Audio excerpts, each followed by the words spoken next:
जय श्री कृष्णा, राधे राधे। मैं पूजा झा आप सबका अपने चैनल बी प्लेस्ड एस्ट्रो में बहुत स्वागत करती हूँ। कार्तिक पूर्णिमा का पर्व हिंदू धर्म में एक विशेष त्योहारों में से एक होता है और इसे देव दिवाली के नाम से भी जाना जाता है। अगर आप इस दिन सही मुहूर्त में सही विधि से पूजा करते हैं तो आपके घर परिवार में सदैव खुशहाली बनी रहती है। तो चलिए आपको बताते हैं कि इस बार कार्तिक पूर्णिमा कब है, दीपदान करने का शुभ मुहूर्त कब से कब तक रहेगा, चंद्रोदय कब होगा, व्रत खोलने का शुभ मुहूर्त क्या रहेगा और यदि आप किसी कारण से देव उठान एकादशी के दिन तुलसी विवाह नहीं कर पाए हैं तो कार्तिक पूर्णिमा के दिन किस शुभ मुहूर्त में तुलसी जी का विवाह करा सकते हैं। शास्त्रों में वर्णन मिलता है कि इसी दिन श्री हरि विष्णु ने प्रलय काल के समय वेदों की रक्षा करने के लिए अपना पहला अवतार, जो कि एक मत्स्य अवतार था, धारण किया था। तो सबसे पहले मैं आपको बता दूं कि साल 2024 में कार्तिक पूर्णिमा कब है।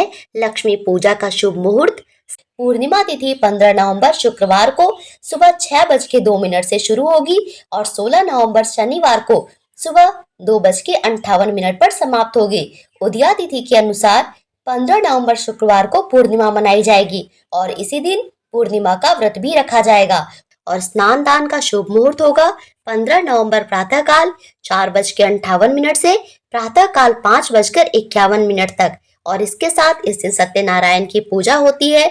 तो सत्यनारायण पूजा का मुहूर्त होगा 15 नवंबर प्रातः काल 6:04 से प्रातः काल 10:04 तक। देव दिवाली भी इस दिन हम लोग मनाते हैं। देव दिवाली के दिन यानी कि दिया जलाने का शुभ मुहूर्त होगा सायंकाल 5:10 से रात्रि के 7:47 तक।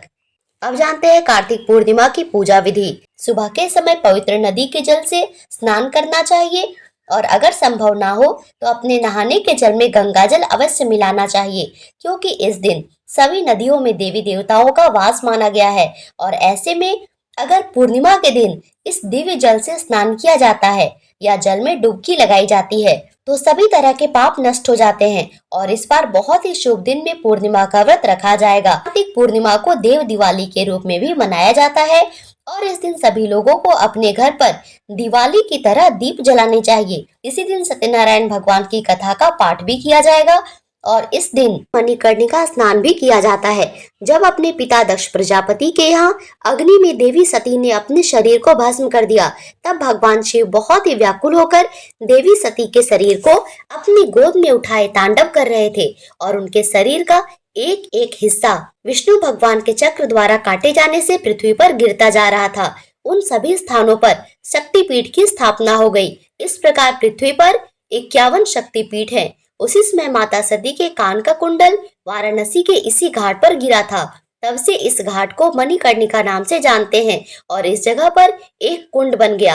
आज के दिन इसी कुंड के जल से लोग पवित्र तिथि में पवित्र शुभ मुहूर्त में स्नान करते हैं और इस घाट पर सबसे पहले भगवान विष्णु ने ही स्नान किया था और ऐसी मान्यता है कि जो भी भक्त सच्चे मन से पूर्ण विश्वास रखकर मणिकर्णिका घाट पर स्नान करते हैं उन्हें मोक्ष की प्राप्ति होती है। लेकिन फिर भी अगर आप गंगा स्नान ना कर पाए तो इस दिन माँ गंगा को ध्यान करते हुए नहाने के जल में गंगा जल मिलाकर स्नान करें।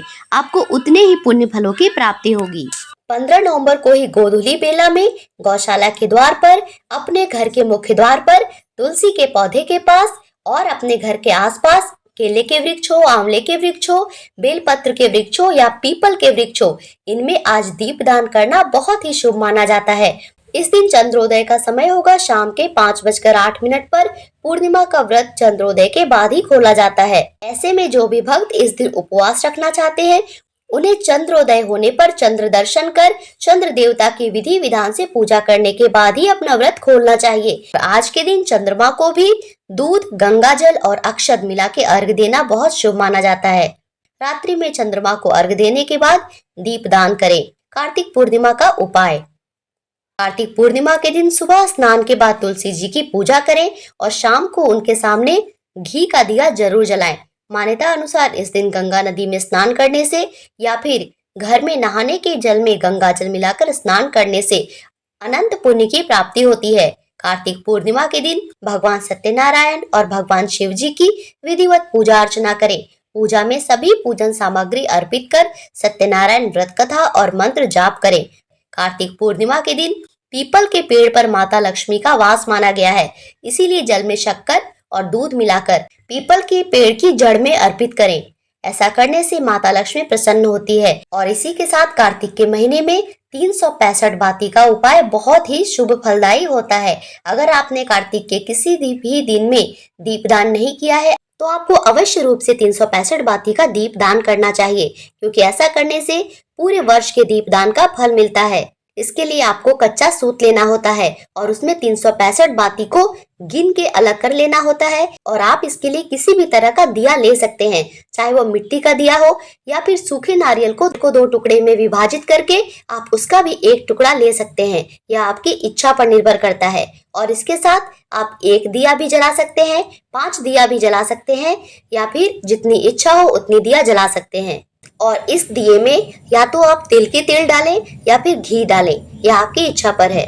आज के दिन हर सनातनी को अपने घर के अंदर बाहर दिए जलाने चाहिए, चौक बनाने चाहिए, अपने घर के मुख्य दरवाजे पर स्वास्तिक बनाना चाहिए। अपनी सामर्थ्य के अनुसार मौसमी वस्त्रों का, मौसमी फलों का, सब्जियों का और अन्न का दान जरूर से जरूर करें। और अंत में किसी जरूरतमंद को भोजन कराएं या फिर ब्राह्मण भोजन अवश्य कराएं। दान दक्षिणा देकर व्रत का पारण करें। वैसे तो पूर्णिमा तिथि पर आप राहु काल के समय को छोड़कर किसी भी समय सारा दिन तुलसी विवाह करा सकते हैं, लेकिन गोधूली बेला तुलसी विवाह के लिए सबसे उत्तम मुहूर्त होती है। तो ये थी मेरी तरफ से कार्तिक पूर्णिमा से जुड़ी जरूरी जानकारी। अगर आपको वीडियो पसंद आए तो मेरे चैनल को सब्सक्राइब और वीडियो को लाइक करना मत भूलिएगा। ऐसी जानकारी के लिए हमारे चैनल से जुड़े रहें। वीडियो देखने के लिए धन्यवाद। राधे राधे।